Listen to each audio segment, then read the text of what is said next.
Hola, espero que estén teniendo un buen día. Mi nombre es Jessica Jocelyn Alvarado Rodríguez de la Universidad Politécnica del Valle de México y les voy a hablar sobre el electromagnetismo. El imán es un cuerpo o dispositivo con un magnetismo significativo, de forma que se atrae otros imanes o metales ferromagnéticos, por ejemplo, el hierro, el cobalto, el níquel y aleaciones de estos. Puede ser natural o artificial. Los imanes naturales mantienen su campo magnético continuo, a menos que sufran un golpe de gran magnitud o se le aplique cargas magnéticas opuestas o altas temperaturas. Los imanes pueden ser naturales o artificiales, o bien permanentes o temporales. Un imán natural es un mineral con propiedades magnéticas. Un imán artificial es un cuerpo de material ferromagnético al que se le ha comunicado la propiedad del magnetismo. Un imán permanente está fabricado en acero imantado. Un imán temporal pierde sus propiedades una vez que cesa la causa que provoca el magnetismo. Un electroimán es una bobina por la cual circula corriente eléctrica. Existen tres tipos de imanes. Los primeros son los naturales. La magnetita es un potente imán natural, tiene la propiedad de atraer todas las sustancias magnéticas. Su característica de atraer trozos de hierro es natural, está compuesta por óxido de hierro. Las sustancias magnéticas son aquellas que son atraídas por la magnetita.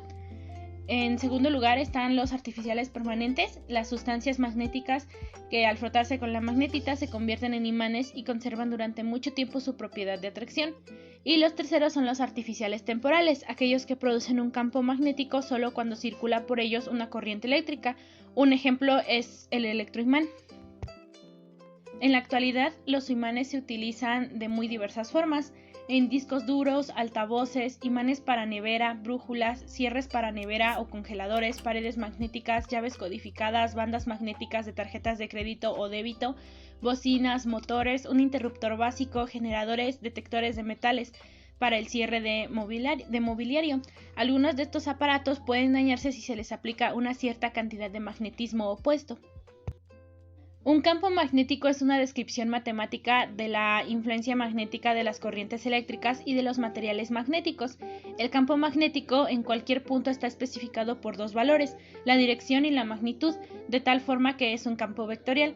Específicamente, el campo magnético es un vector axial, como lo son momentos mecánicos y los campos rotacionales. El campo magnético es más comúnmente definido en términos de la fuerza de Lorentz ejercida en cargas eléctricas. Un campo magnético tiene dos fuentes que lo originan. Una de ellas es una corriente eléctrica de conducción que da lugar a un campo magnético estático si es constante. Por otro lado, una corriente de desplazamiento origina un campo magnético variante en tiempo, incluso aunque aquella sea estacionaria. La relación entre el campo magnético y una corriente eléctrica está dada por una ley de Ampère. En caso más general, que incluye a la corriente de desplazamiento, lo da la ley de Ampère-Maxwell.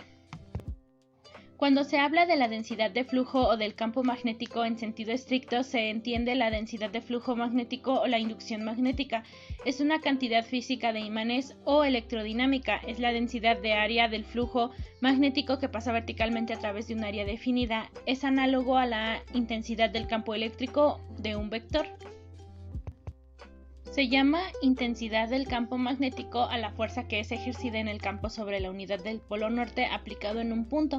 Para calcular la intensidad del campo magnético se aplica la siguiente fórmula.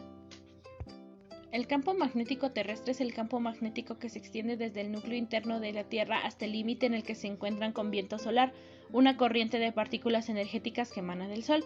El campo magnético terrestre se puede aproximar con el campo creado por un dipolo magnético inclinado a un ángulo de 15 grados con respecto al eje de rotación terrestre.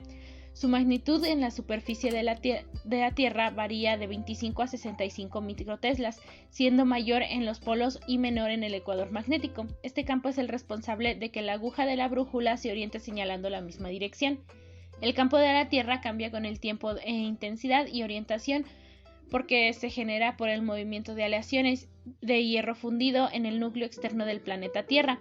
Por ejemplo, el polo norte magnético se desplaza a razón de 40 kilómetros, lo suficientemente lento como para que las brújulas sean útiles en la navegación.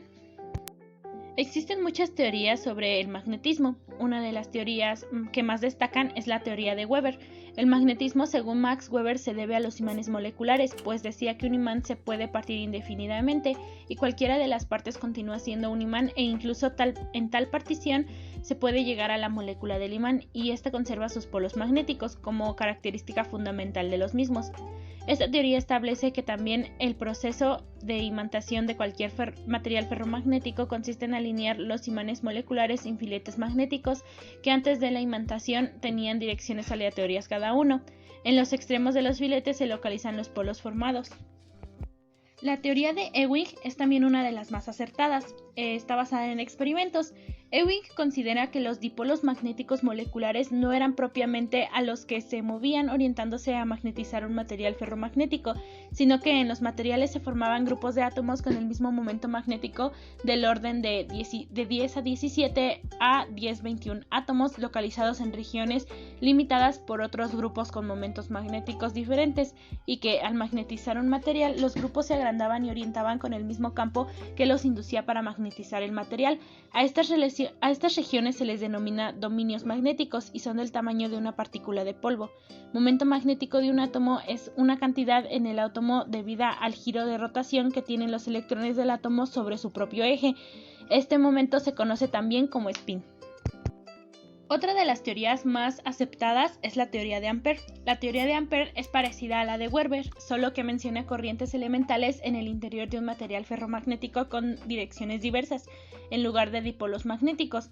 Magnetizar un material según Ampère significaba ordenar las corrientes elementales. El resultado de este ordenamiento es la corriente en la periferia de un imán de barra, por ejemplo, corriente que ocasionaba dos polos de nombre contrario en los extremos de la barra. Actualmente se ha querido relacionar a las corrientes elementales con los movimientos externos de los electrones alrededor de sus núcleos. La suma de las corrientes elementales es la misma dirección en una reja, forman una corriente periférica de reja, y la suma de las corrientes de reja forman el campo magnético con polos en los extremos de la barra. El desarrollo histórico del electromagnetismo comienza en 1919, cuando el danés Hans Christian descubre el electromagnetismo. En 1820, Jean-Baptiste Biot y Félix Savart determinan la ley de Biot-Savart, la cual calcula la fuerza que ejerce un campo magnético sobre una carga eléctrica. En 1823, André-Marie Ampère describe las fuerzas que dos conductores paralelos atravesados por corriente eléctrica ejercen uno sobre el otro. Si el sentido de la corriente es el mismo en los conductores, estos se atraen. Si las corrientes se desplazan en sentidos opuestos, los conductores se repelen. En 1826, George Simon Ohm formuló con exactitud la ley de corrientes eléctricas, definiendo la relación entre la tensión y la corriente. En 1831, Michael Faraday establece que el magnetismo produce electricidad con el movimiento. En 1835, Samuel Morse inventa el telégrafo. En 1870, James Clerk Maxwell formuló 4 ecuaciones que sirven como fundamento para la teoría electromagnética.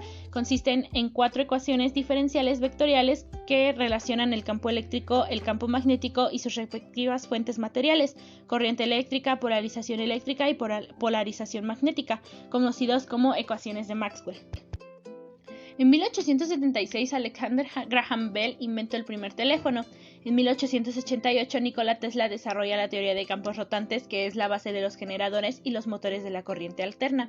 En 1908, Lee de Forest construye el primer triodo.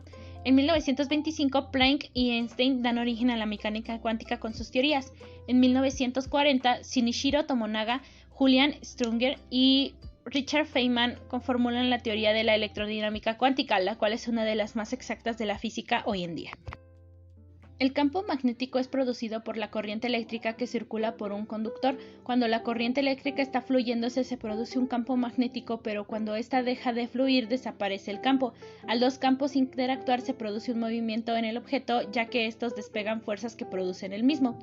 Para determinar la expresión del campo magnético producido por una corriente se emplean 2 leyes, la ley de Biot-Savart y la ley de Ampère. Una corriente que circula por un conductor genera un campo magnético alrededor del mismo. La dirección y el sentido del campo magnético alrededor de un conductor se determina por la regla de tirabuzón.